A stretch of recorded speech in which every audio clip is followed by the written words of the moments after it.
Mainit ang araw noon sa bayan ng San Rafael. Sa kanto ng kalsadang tila walang interes ang mga dumaraan. May isang maliit ngunit maayos na talyer. Dito araw-araw matatagpuan si Roy. Napakasimple lamang ng kasuotan niya. Isang simpleng puting t-shirt at maong na may mantsa ng mga langis. "Roy, pakitignan nga tong makina ng motor ko. Ayaw umandar," sabi ng isang matandang customer. "Sandali lang po, Mang Tonyo," sagot niya habang tinutupi ang manggas ng kanyang damit. Mabilis at maingat ang kilos ni Roy. Alam niya ang bawat parte ng makina. Parang kabisado ang tibok nito. Ang hindi alam ng karamihan, si Roy ay hindi basta-bastang mekaniko lang. Siya ang nagmamay-ari ng talyera. At hindi lang yon, ang talyera ay bahagi lamang ng mas malawak na negosyo na minana niya mula sa kanyang ama. Isang kumpanyang may sangasangang auto parts business, trucking services, at construction supply. Ngunit hindi niya ito ipinapalam kahit kanino man. Para sa kanya, mas mahalaga ang kababaang loob kaysa sa pagmamayabang. Sa totoo lang ay pwedeng-pwede siyang mamuhay ng marangya. Pero mas pinili niyang magtrabaho kasama ang kanyang mga tauhan. Pumasok ng maaga at umuwi ng huli at kumain ng simpleng pagkain sa ilalim ng puno sa gilid ng talyera. "Roy, bakit ayaw mong ipagmalaki ang estado mo sa buhay?" Minsang tanong sa kanya ng kanyang matalik na kaibigan na si Jerry. Ngumiti lamang si Roy. "Ayokong mahalin ako nang dahil sa pera, Jerry. Mas gusto kong makilala ng mga tao bilang ako, hindi bilang anak ng milyonaryo." Samantala, sa kabilang bahagi ng bayan, sa isang maliit na karinderya malapit sa munisipyo, ay abala naman itong si Laika sa pag-aayos ng mga plato. Nagtatrabaho siya roon tuwing hapon pagkatapos ng kanyang klase sa kolehiyo. Malaki ang pangarap ni Laika. Gusto niyang maging isang guro. Lumaki siya sa simpleng pamilya at sanay sa pagtitipid.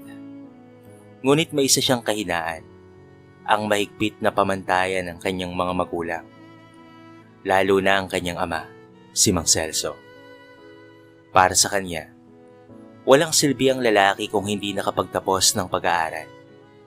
Ito ang madalas na marinig niya sa kanyang ama. At hindi lang raw sa edukasyon umiikot ang lahat. Pero ito raw ang unang hakbang sa respeto. May punto naman ang sinasabi nito. Isang araw, habang pauwi na si Laika, nasaraan ng gulong ang kanilang bisikleta. At doon unang nag-cruise ang landas nila ni Roy. Pawis na pawis si Laika habang pilit na itinataas ang bisikleta sa gilid ng daan. Sira ang likurang gulong at wala siyang ideya kung paano ito ayusin. Miss, kailangan niyo ba ng tulong?" Tanong ng isang pamilyar na tinig. Paglingon niya, nakita niya ang isang lalaking may grasa sa kamay at bagyang mantyado ang damit. Pero sa kabila ng kanyang itsura, malinis pa rin naman itong tignan. May matitining na mga mata at maamong mukha. Walang iba kung hindi si Roy. Oo. Nasiraan kasi ang gulong ko eh. Hindi ko alam kung anong gagawin." Sagot ni Laika, bahagyang nahihiya. "Naku, walang problema, miss. Talaga namang mahirap yan kung walang gamit. Ako nang bahala dyan." Inilabas ni Roy ang kanyang mini toolkit mula sa motor niyang nakaparada sa gilid. Hindi nagtagal at naayos niya na ang gulong nito. Habang nag-aayos kanina si Roy, napansin ni Laika kung gaano siya kasinop, kung paano siya tumutok sa ginagawa, at kung gaano siya kaingat kahit simpleng trabaho lamang. "Ayos na po, miss," sambit ni Roy habang pinupunasan ang kanyang mga kamay. "Grabe, ang bilis mo naman. Salamat ha. Ano nga palang pangalan mo?" Tanong ni Laika. Roy ang pangalan ko. Ikaw?" Ako nga pala si Laika. Salamat ulit ha. Magkano nga ba ang bayad? Ngumiti si Roy. Naku, walang bayad yon. Libre lang yon. Madali lang naman ayusin eh. Patuloy lang sa pagngiti si Roy. At sa ngiting iyon, nagsimula ang hindi inaasahang koneksyon. Mula noon ay naging madalas na ang pagkikita nila. Dumadaan si Roy sa karinderya kung saan nagtatrabaho si Laika. Minsan nagdadala pa siya ng pandesal o halo-halo. Hindi nagtagal, napalapit na rin si Laika sa kanya. Roy, bakit parang hindi ka tulad ng ibang lalaki? Minsang tanong ni Laika. Bakit? Ano ba ako? Pabirong sagot ni Roy. Hindi ko alam, pero napakasimple mo. At para bang napakalalim mong tao. Parang hindi lang basta-basta mekaniko. Napangiti si Roy, pero mabilis ring nagbago ang ekspresyon sa kanyang muka. Ayaw niyang magsinungaling, pero hindi pa rin siya handang sabihin ang katotohanan. Basta, gusto ko lang mamuhay ng normal. Mas masarap sa pakiramdam na alam mong may halaga ka sa iba. Hindi dahil sa kung anong meron ka, kung hindi dahil sa kung sino ka. At sa mga salita ni Roy, lalo lamang nahulog sa kanya si Laika. Isang gabi, sa isang simpleng kainan, ay naglakas loob si Roy. Laika, ano kasi, gusto sana kitang ligawan. Kung papayag ka. Hindi ka agad nakasagot si Laika. Alam niyang mabait si Roy. Marunong, responsable, at mapagpakumbaba. Ngunit nasa isip niya na rin ang magiging reaksyon ng kanyang mga magulang. Roy, gusto rin kita pero Pero ano? hindi ko alam kung matutuwa ang mga magulang ko. Kilala mo naman sila, hindi ba? Mataas ang tingin nila sa edukasyon at pati na rin sa posisyon. Ganun ba? Kung sa bagay, hindi ako nakapagtapos. Pag-amin ni Roy. Tumango si Laika. Alam ko, Roy, pero para sa akin, masikit pa sa diploma ang puso't pagkatao mo. Ngunit sa kabilang banda, nag-aalangan siya kung paano ito ipapaliwanag sa kanyang ama. Ganun pa man, hindi nagtagal ay pinakilala na ni Laika si Roy sa kanyang mga magulang. Dumating ito suot pa rin ng simpleng polo at maong. Maayos, malinis, pero halatang hindi impressive para sa mga magulang ni Laika. Ano nga ulit ang trabaho mo, iho? Tanong ng ama ni Laika. May talyer po ako, sagot ni Roy. Hindi ka ba nakapagtapos ng kolehiyo? Lugtong nito. Hindi po, pinili ko pong tumutok sa negosyo namin noon. Nagkatinginan si Mang Celso at Aling Nora. Halatang hindi nila ikinatuwa ang narinig. Matapos ang gabing iyon, kinausap nila si Laika. Anak, may mabait naman dyan na edukado. Hindi mo kailangang pagtiyagaan ng isang lalaking hindi nakapagtapos, sabi ng kanyang ama. Ngunit tahimik lamang si Laika. Mahal na mahal niya si Roy at alam niyang higit pa sa diploma ang halaga nito. Mula noong pagkikita nila Roy at ng mga magulang ni Laika, naramdaman kaagad ng binata ang malamig na pakikitungo. Hindi siya pinipigilan ni Laika, pero daman niyang nahihirapan ito sa gitna ng pagmamahal niya sa pamilya at pagmamahal niya para kay Roy. Hindi ko sinasabing hindi ko sila naiintindihan, bulong ni Roy isang gabi habang kausap si Jeric sa harap ng talyer. Gusto lang naman nilang mapabuti ang anak nila. Pero bro, tugon naman ni Jeric, hindi ba dapat makita nila ang tunay mong halaga? Alam nilang masipag ka, mabait, at may direksyon sa buhay. Napangiti si Roy. Wala sa akin kung kailan nila malalaman. Basta ang mahalaga, totoo ang nararamdaman ko kay Laika. Hindi ko kailanman gagamitin ang pangalan namin o ang yaman namin para lang makuha ang respeto nila. Ngunit lingid sa kaalaman ni Roy, si Mang Celso ay may pinaplano, isang pagsubok para kay Roy. Ilang araw ang nakalipas, kinausap ni Mang Celso si Roy. Iho, May kilala akong kumpanyang naghahanap ng supplier ng truck parts. Sa totoo lang, gusto kong pumasok doon bilang investor. Pero mahirap silang kumbinsihin. Nakangiting tinanong ni Mang Celso. Baka may alam kang koneksyon ha? O baka pwede kang tumulong? Napatingin si Roy. Alam niyang sinusubok siya. Ang kumpanyang tinutukoy ni Mang Celso ay kumpanya nila mismo. Isa ito sa kanilang mga kumpanya na siya mismo ang namamahala. Pwede ko pong subukang tulungan po kayo, pero hindi ko po may papangako. Napakunot ng noo ni Mang Celso. Ganun ba? Akala ko nagnenegosyo ka. Opo, meron po akong negosyo. Pero iba po ito sa hawak ko. Nagpigil si Roy. Ayaw niyang isubo ang katotohanan. Sa gitna ng lahat, nilapitan siya ng kanyang ama, si Don Ricardo. Nakikita kong nagsusumikap ka anak. Pero kailan mo balak na aminin sa mga taong mahalaga sa'yo? Kung sino ka talaga? Pa, sagot ni Roy. Ang gusto ko lang naman po ay mahalin ako ni Laika bilang ako.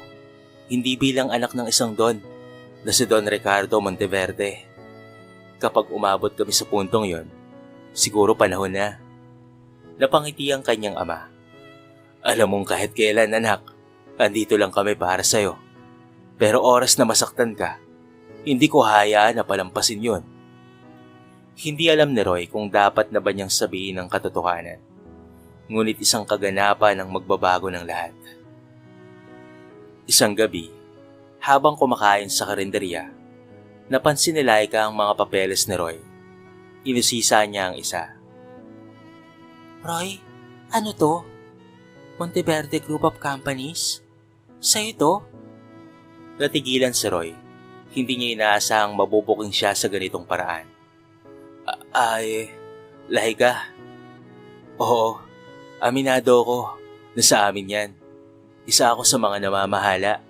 Pero hindi ko sinabi kaagad kasi natatakot akong mahalin mo lang ako nang dahil sa meron ako. Napaluhang sumagot si Laika. Roy, hindi ko kailanman minahal ang estado mo. O ni minsan na hindi ko tinignan kung anong estado mo sa buhay. Minahal kita kasi matino ka. Kasi mahal kita. Totoo kang tao at mapagpakumbaba. Pero bakit mo itinago?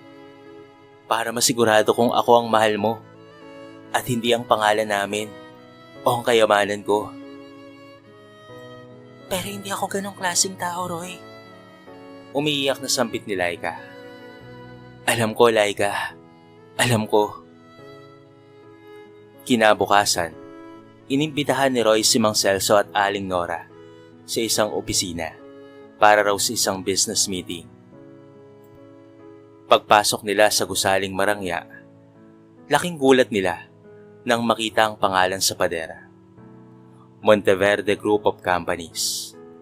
Pagdating sa conference room, dumating si Roy, suot ang barong, malinis, dignified, at lahat ng mga empleyado ay umuko sa kanyang pagdating. Magandang araw po. Ako po si Roy Monteverde, COO ng kumpanyang ito. Hindi makapaniwala si Mang Celso.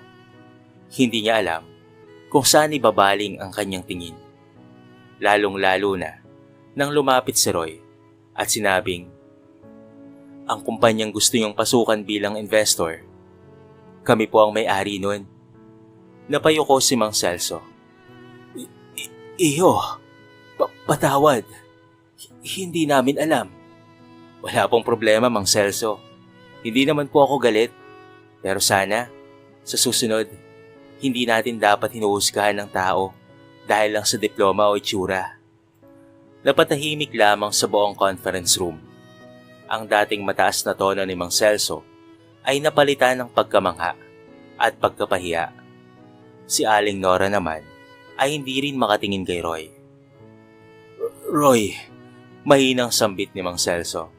Patawarin mo kami. Hindi namin alam ang buong kwento. Tinimbang ka namin sa panlabas, sa mga pamantayan naming hindi pala patas. Lumapit si Roy, ngumiti at tumango. Wala pong masama sa paghahangad ng magulang ng mabuti para sa kanilang anak. Naiintindihan ko po kayo. Napahawak si Laika sa braso ni Roy. Baka sa kanyang mga mata ang tuwa, kaba, at pagmamalaki.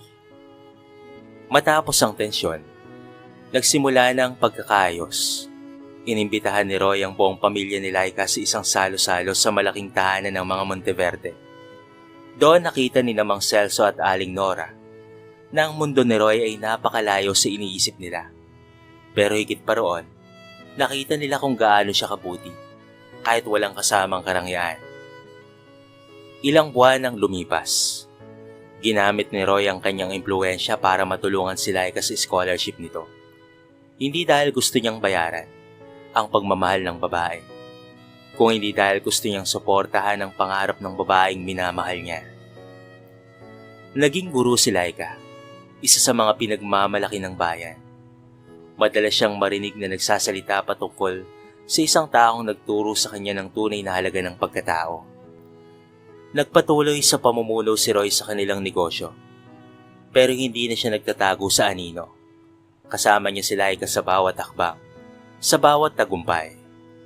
At si Mang Celso, siya na ngayon ang isa sa pinakamasigasig na nagsasabi sa mga kabataan na hindi nasusukat sa diploma ang halaga ng isang tao.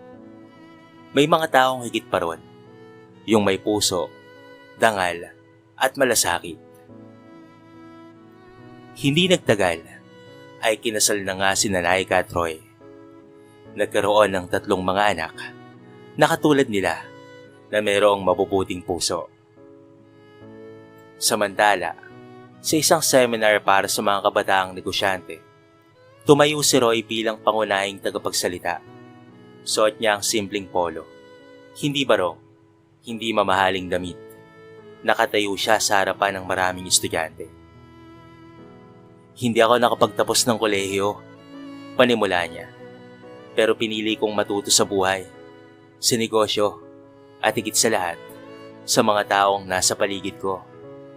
At kung may natutunan ako, ito ang pinakamahalaga, na ang tunay na yaman ng tao ay hindi ang nakasulat sa papel, kung hindi ang nilalaman ng kanyang puso. Nagpalakpakan ang lahat. Maraming luhang nangingilid sa mga mata ng ilan. Inspirasyon si Roy, hindi dahil sa kung ano ang meron siya, kung hindi dahil sa kung paanong pinili niyang maging tunay, magpakumbaba, maging matalino, at magkaroon ng prinsipyo sa buhay. Sa kwentong ito ay marami tayong mapupulot na aral.